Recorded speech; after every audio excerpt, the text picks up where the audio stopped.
안녕하십니까. 이번 영상은 사이가 안 좋을 때 좀 서로 가깝게 지낼 수 있는 방법에 대해서 알려드리도록 하겠습니다. 부부간에는 평상시에 부부싸움 안 하는 분도 있겠지만 대부분 부부들은 다 싸움을 할 겁니다. 저 또한 부부싸움 합니다. 부부싸움이 없다는 것은 갈등을 해소를 하지 않는다라고 볼 수도 있겠죠. 부부간의 사소한 일들에 대해서 갈등은 다 있습니다. 근데 큰 것에 대해서는 서로들과 어떻게 해요?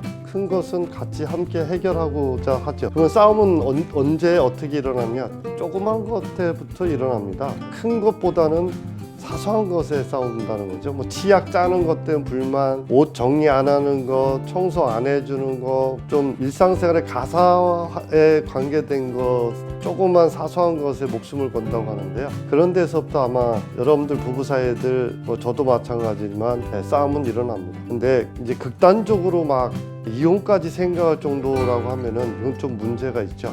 그런 거를 이제 사전에 예방하는 차원에서 이 영상물을 제작하게 되었습니다. 그러면은 어떻게 해야지 관계 개선이 될 수 있나 방법을 알려드리도록 하겠습니다. 특히 부모 자녀 간에 사이가 안 좋을 때 세 가지만 하시면 됩니다. 첫 번째, 1시간 이상 함께 먹는다라는 겁니다. 뭘 먹느냐? 1시간 이상짜리를 먹을 수 있는 메뉴를 선정하셔야 됩니다. 1시간 이상인데 해장국 한 그릇 먹으면 20-30분 끝나지 않습니까?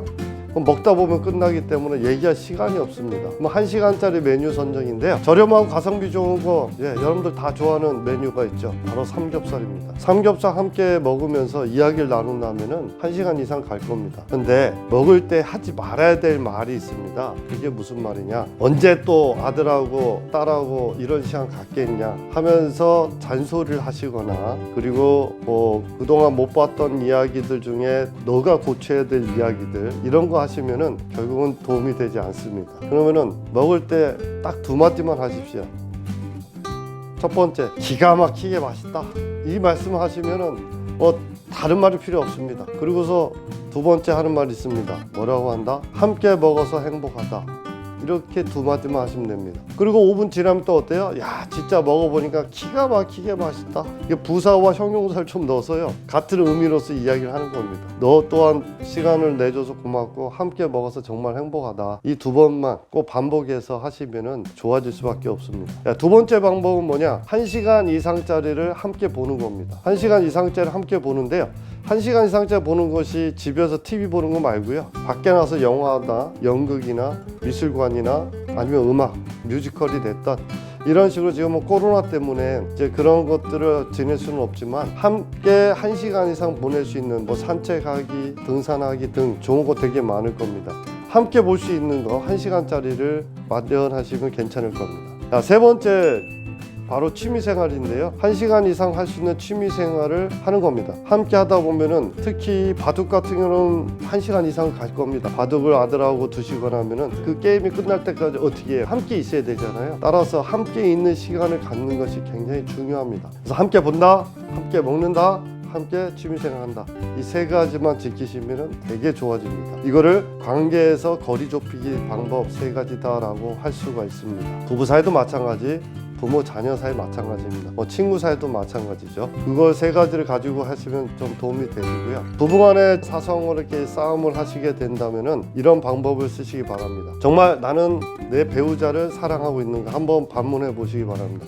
맨 처음엔 연애할 때는 사랑했는데요, 살다 보니까 현실에 맞닥뜨다 보니까 사랑이고 뭐고 지금 돈 벌어 다니고 애 키우고 정신 없습니다. 사랑이나 감정이 있는지도 모르겠네요. 10년, 20년, 30년 부부생활 하셨던 분들 이런 얘기를 많이 하시는데요. 정말 여러분들 혼자 평생 있다고 생각해 보세요. 너무 외롭습니다. 혼자 있으면 또 편한 것도 많죠. 하지만 우리가 험난한 세상에 혼자 푸는 문제보다 둘이 함께 풀면은 좀 쉽게 풀 수 있지 않겠습니까? 또 가족이란 그런 테두리 안에서 함께 같이 간다면 덜 외롭다라고 생각합니다. 사람은 다 외롭습니다. 외롭지 않은 사람이 어디 있습니까? 외로움도 여러 개가 있어요. 경제적 외로움, 정서적 외로움, 육체적 외로움, 사회적 외로움, 외로움이 대단히 많은데요. 과연 그 외로움 중에서 가장 큰 외로움이 뭐냐? 바로 정서적 외로움입니다.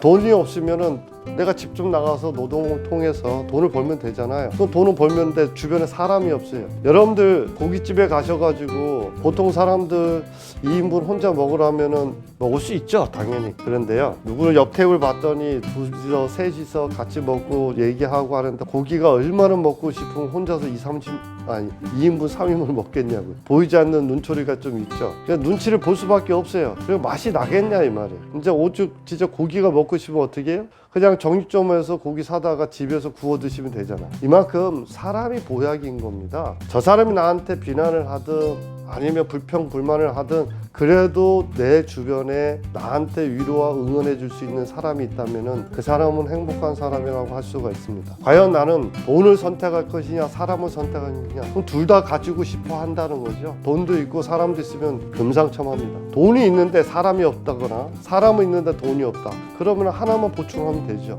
문제될 게 없습니다. 근데 인간의 마음이라는 게 참 희한합니다. 반려동물을 키우신 분도 있는데요, 반려동물이 실제적으로 엄청 이쁩니다.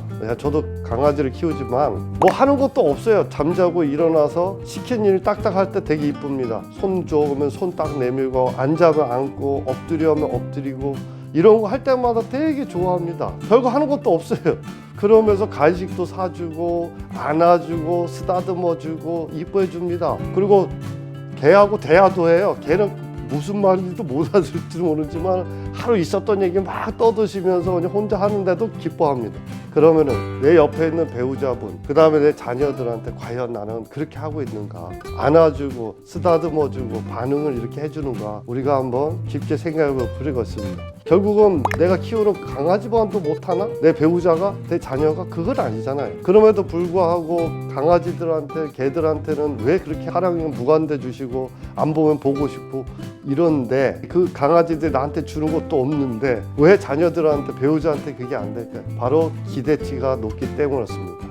강아지한테 기대를 하지 않습니다. 뭐 돈 벌어 올지도 않을 테고, 그러니까 단지 그냥 내 곁에만 있어 준다는 그 자체만으로도 행복하다는 거죠. 바로 그런 마음을 가지면 행복해집니다. 그러니까 자녀들한테 너무 기대하시거나 배우자한테 너무 기대할 필요가 없는 거죠. 근데 그런 역할 속에서 부부가 내가 하는 역할은 이거고 당신이 하는 역할은 이거고, 가사 활동은 당신이 하고 내가 밖에서 돈 버는 건 내가 하고, 이렇게 역할 분담을 가지고 책임으로 내가 가지고 오기 때문에 고통스럽다라고 하는 거죠.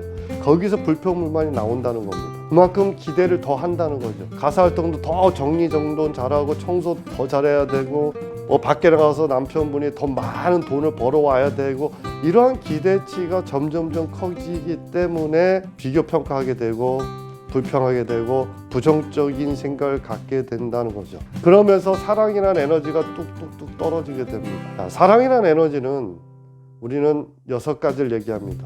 관심, 배려, 지지, 인정, 격려, 칭찬.